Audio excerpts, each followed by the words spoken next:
अस्सलाम वालेकुम।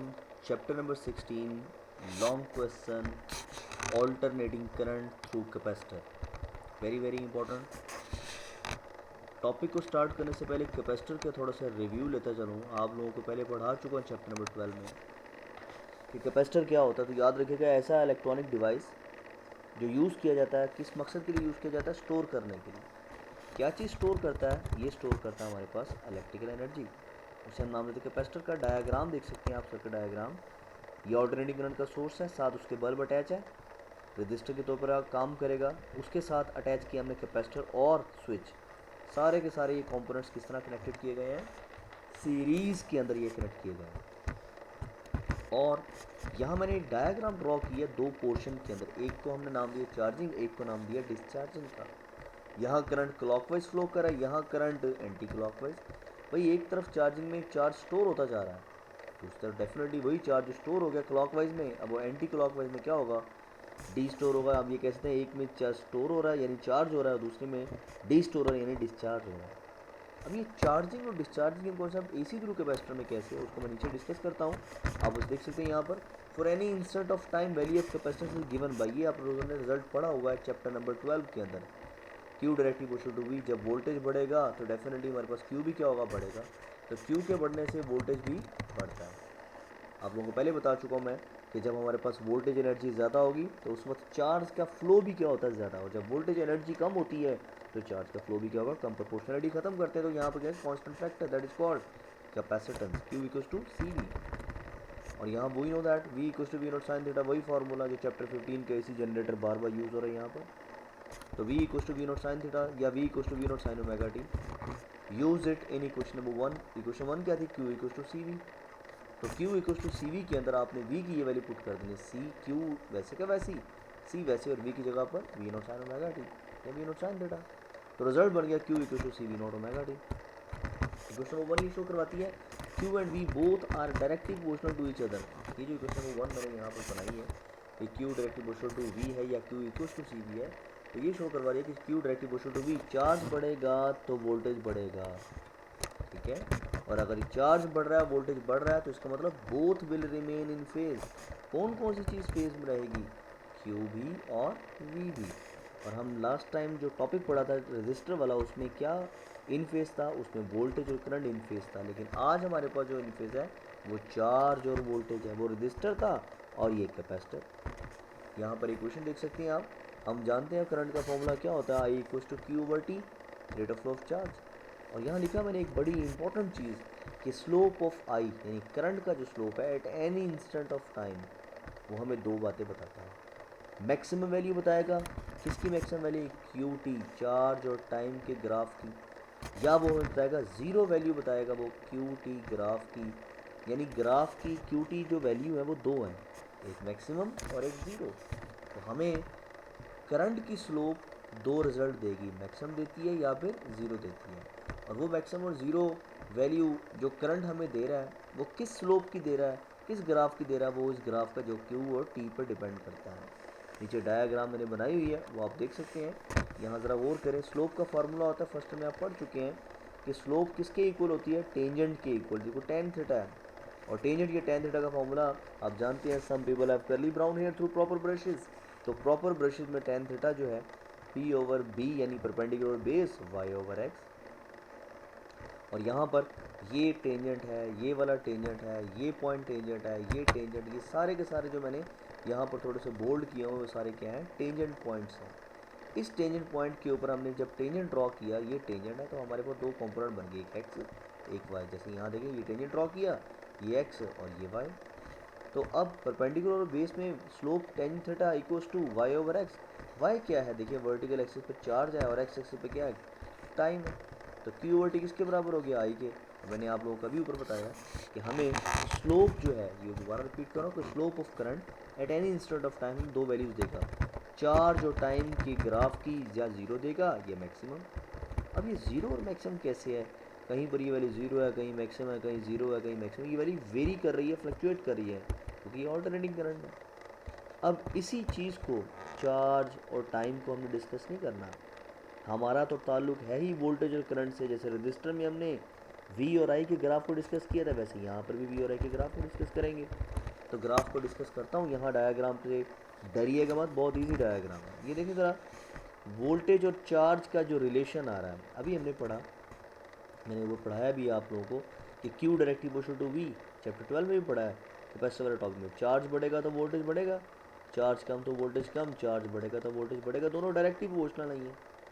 ये तो चलो हमें पता चल गया चार्ज और वोल्टेज का, लेकिन हमने कहा कि हमने जो टॉपिक पढ़ा last time AC through register वाला, उसमें भी वोल्टेज और करंट का रिलेशन पढ़ा है।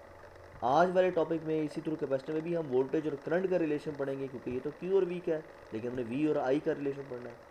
और कल जो इंशाल्लाह टॉपिक पढ़ेंगे AC थ्रू इंडक्टर, उसमें भी वोल्टेज और करंट का रिलेशन बताना है, क्योंकि हमने, हमारा जो चैप्टर ही यही है, ऑल्टरनेटिंग करंट्स हैं AC सर्किट्स के अंदर जो भी फ्लो करते हैं वो क्या क्या इफेक्ट पड़ते हैं, वो वोल्टेज और करंट के रिलेशन को डिस्कस करता है। सेम इसी तरह यहाँ पर अब मैं डायग्राम की तरफ आ रहा हूँ।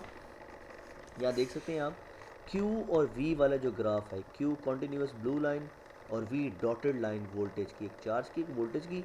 ये Q और V वही लाइन है जो मैंने यहाँ लेफ्ट साइड पे बनाई हुई है, बिल्कुल वैसे ही वैसे। Q बढ़ रहा है, V बढ़ रहा है, Q कम V कम, Q बढ़ रहा है, V बढ़ रहा है। यहाँ पर एक ब्लैक कलर की लाइन जो मैंने लगाई, डॉटेड लाइन, ये इसको मैं आप लोगों को बताता चलूँ, ये करंट की लाइन है। यहाँ भी I शो किया हुआ है, कंटिन्यूस ब्लू लाइन को Q से शो किया हुआ है, ये V वोल्टेज से शो किया गया है। जो करंट की वैल्यू है उसको और वोल्टेज और Q की वैल्यू को हमने डिस्कस करना है, कंपेयर करना है, यानी QV और I को हमने कंपेयर करना है। आप ये समझ सकते हैं QV का मतलब V हो गया, क्योंकि मैंने कहा था Q डायरेक्टली प्रोपोर्शनल क्या होता है, V के, तो हम V और I को डिस्कस कर रहे हैं। तो Q और V यहाँ पर कितना, जीरो, और यहाँ पर स्लोप की वैल्यू I की वैल्यू क्या है, यहाँ मैक्सिमम है।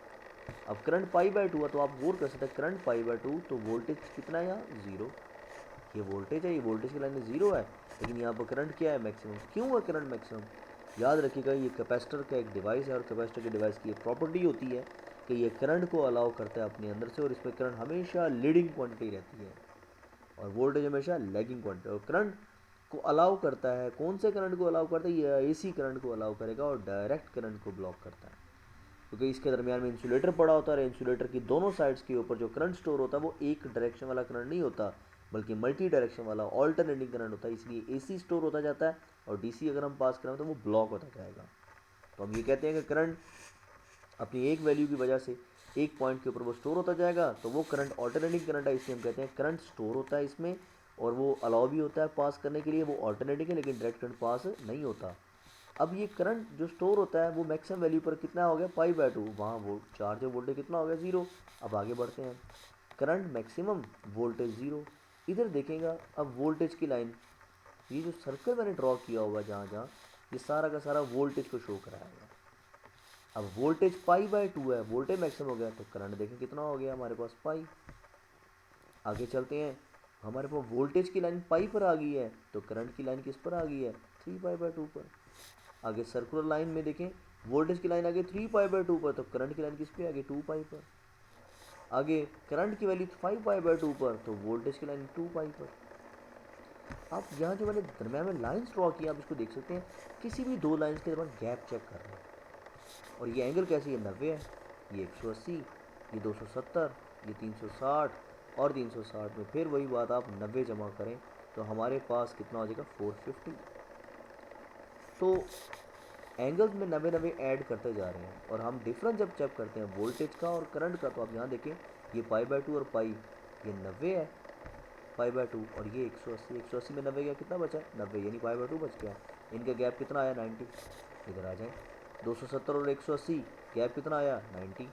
इधर आ जाए, 270 360 गैप कितना आया, 90। इधर आ जाए, 450 में से 360 गए, गैप कितना आया, 90।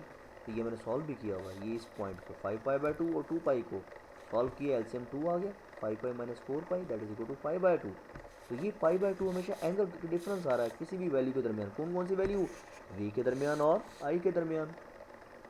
इन सारे डिस्कशन में ये डिस्कस किया, फाइनलाइज किया कि करंट हमेशा 90 के ऊपर है और वोल्टेज हमेशा जीरो पर, तो हमेशा करंट की ये जो लाइन है ये मैक्सिमम रहेगी जो मैंने शो कराई है, और वोल्टेज जो मैंने सर्कल ड्रॉ किए हुए हैं ये हमेशा इसके कोरस्पॉन्डिंग वैल्यू से हमेशा कम होती है। देखिए ये 180 है करंट, तो वोल्टेज 90।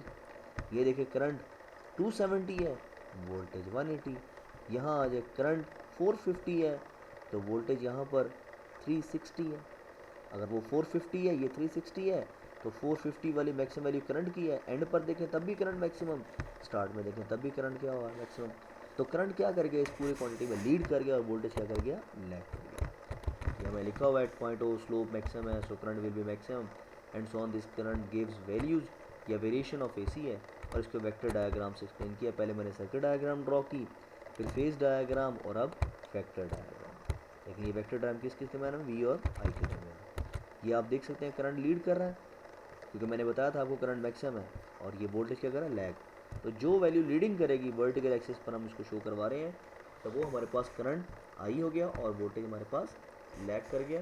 ये लैगिंग वैल्यू और ये लीडिंग वैल्यू, तो करंट लीड कर गया और वोल्टेज लैग कर गया, इंपॉर्टेंट पॉइंट है। और vector diagram it is clear that current is increase and voltage changes accordingly at O, so current leads the voltage by कितने डिग्री से, बाय 90 डिग्री, यानी π/2 से करंट लीड कर गया। आखिरी चीज़ इस टॉपिक की रिएक्टेंस है। रिएक्टेंस रेजिस्टेंस को कहते हैं, ओहम्स लॉ के तहत रेजिस्टेंस जो ऑफर होती है सर्किट को, उसे हम और फ्लो ऑफ एसी के दौरान उसे रिएक्टेंस कहेंगे। और किसके इक्वल होती है, 1/ωc, that is equal to 1/2πfc। इसका फॉर्मूला बीएससी के अंदर है कि आया कहाँ से है, क्योंकि इसको डिटेल में मजीद पढ़ाना चाहें तो टाइम टेकिंग हो जाएगा, इसलिए बेहतर आप सब यही याद करेंगे एक्सी 1/ωc किसके इक्वल है, 2πfc के। और ये एक्सी जिसको रिएक्टेंस कहते हैं फ्रिक्वेंसी के इनवर्सली प्रोपोर्शनल और कैपेसिटेंस के इनवर्सली प्रोपोर्शनल, ठीक है, इस ग्राफ से। तो V equal to I R, जैसे हमने पढ़ा, तो यहाँ V equal to I XC, और XC V over I, V क्या वोल्टेज, आई क्या करंट एम्पियर, तो यूनिट क्या बन गया, ओम। तो एक्सी का यूनिट क्या बन गया, ओम। और आखिरी बात वही कि पहले बता चुका हूँ कि कैपेसिटर किसको अलाउ करता है, एसी को अलाउ करता है कि वो इसमें से गुजर जाए, लेकिन डीसी को अलाउ नहीं करता, बल्कि उसको क्या करता है, ब्लॉक करता है। उम्मीद करता हूँ ये टॉपिक आप लोगों को समझ लग गया होगा। Thank you very much. आप लोगों का टाइम देने का कोशिश कीजिए, ये लॉन्ग क्वेश्चन वेरी इंपॉर्टेंट अच्छी तरीके से तैयार कीजिएगा, और जिसको ये टॉपिक समझ लेगा उसको अगला और पूरा चैप्टर समझ लगेगा। Thank you very much. अस्सलाम वालेकुम।